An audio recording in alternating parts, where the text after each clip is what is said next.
कधीच नाही चुकणार तुमचे फेवरेट टीव्ही शोज झी5 सोबत, तेही एकदम फ्री। मीरा, मला तुझ्याकडनं ही अपेक्षा नव्हती। समजूतदार वाटली होतीस तुम्हाला। अथर्व बद्दल असं बोलण्याआधी तू विचार करायला हवा होतास। चूक केलीस तू त्याला ओळखण्यात। मीरा, हे बघ, ताई तुम्ही त्याच विषयावर बोलायला आला असाल ना, तर मला खरंच बोलायचं नाहीये। अगं त्यासाठी मी नाही कसं ताई, तुम्हालाही माहिती आहे ना की लहान मुलं खोटं बोलत नाहीत। वेदाला जे दिसलं तेच तिच्या मनात आहे आणि तेच त्या कागदावर उतरलं असणार। पण तरी सुद्धा तुम्हाला सगळ्यांना जर असं वाटत असेल की माझं चुकतंय, तर मी माफी मागायला तयार आहे। मीरा, मला बोलू देणार आहेस का तू? तुझ्या काकांचा फोन आलाय, त्यासाठीच आलीये मी। काकांचा फोन? हो अगं, त्या दिवशी तू माझ्या फोनवरून कॉल केला होतास ना, सो त्यांच्याकडे नंबर होता, त्यांनी आता फोन केलाय। घे, बोल त्यांच्याशी। पण इतक्या रात्री काकांचा फोन? तू बोल तर। हा, हॅलो काका। मीरा ताई। श्रद्धा, आणि तू रडतेस? सगळं ठीक आहे ना तिथे? मला सांग, काका कुठे आहेत? ताई, आम्ही रस्त्यावर आलो। पैसे परत केले नाही म्हणून त्या सावकारांनी आपलं घर ताब्यात घेतलंय आणि आम्हाला घराच्या बाहेर काढलं। काय?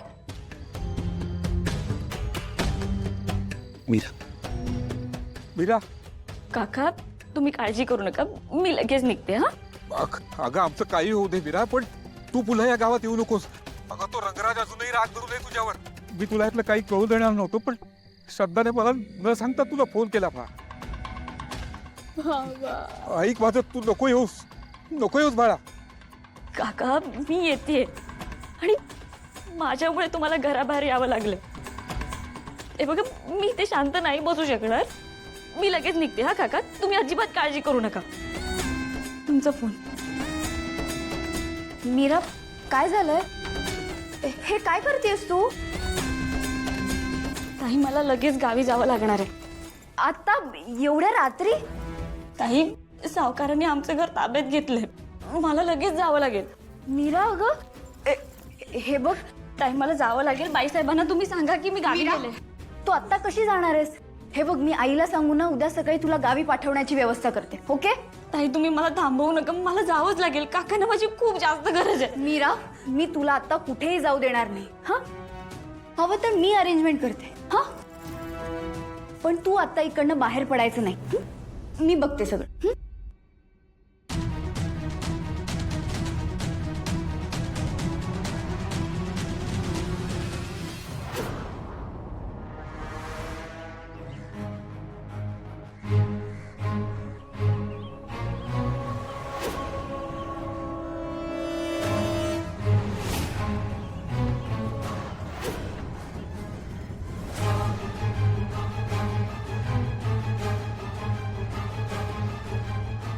कुठे निघालीस?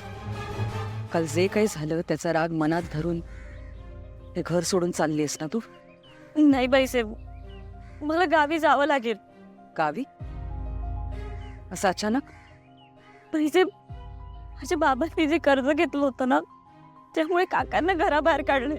मला त्यांच्या मदतीसाठी जावं लागेल बाईसाहेब, मला जाऊ द्या। मीरा, तू आधी शांत आणि मला सांग की तू तिकडे गावी गेल्यानंतर तुला तुझं घर परत मिळवता येणार आहे का? ते कर्ज फेडण्यासाठी पैसे कुठून उभे करणार आहेस तू?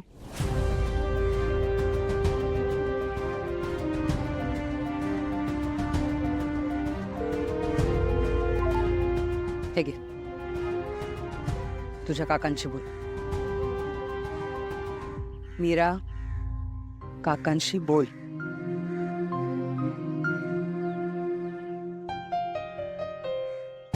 हॅलो काका।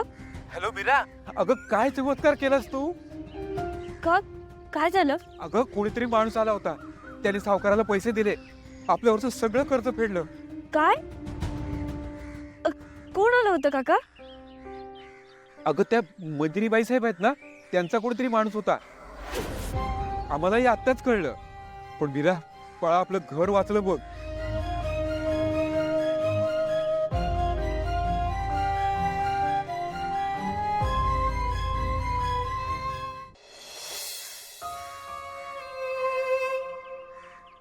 काका तुम्ही आणि श्रद्धा कसे आहात?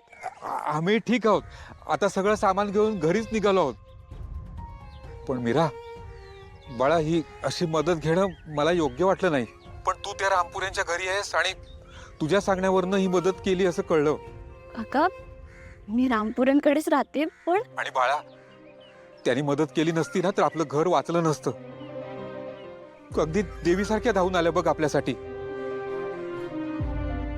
आणि बाळा, त्यांना कधीही दुखावू नकोस हा. तू खूप चांगल्या माणसांच्या घरी काम करतेस. बाबा अगं अगं अहो थांबा, मला द्या. हॅलो मीराताई, तू इथे येऊ नकोस हा. काही दिवसांनी आम्हीच तुला भेटायला येऊ. हो श्रद्धा. अगं बोलतोय ना मी. मीरा, आता आम्ही आपल्या घरी जातोय हा. आणि हे बघ, तू तुझी काळजी घ्या बाळा. आणि त्या बाईसाहेबांना सांग आमच्याकडनं आभार म्हणून. हा, ठेवतो फोन. हो.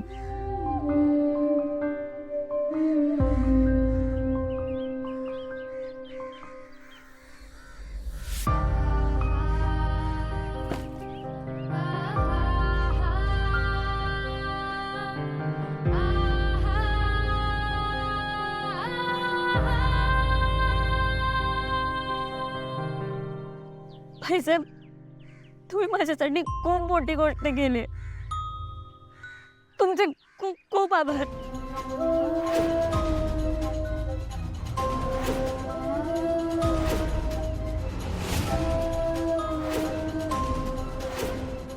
काय झालं भाईसाहेब?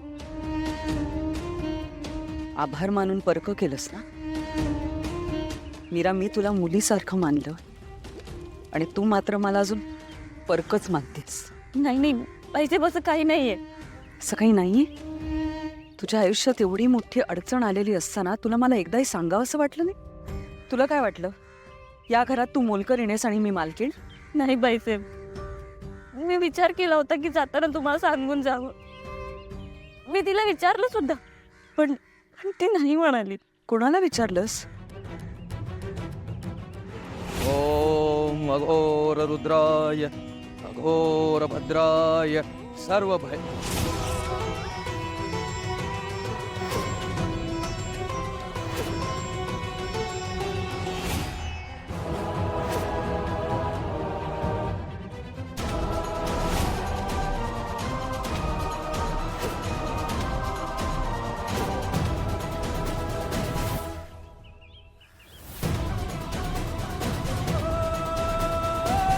हिला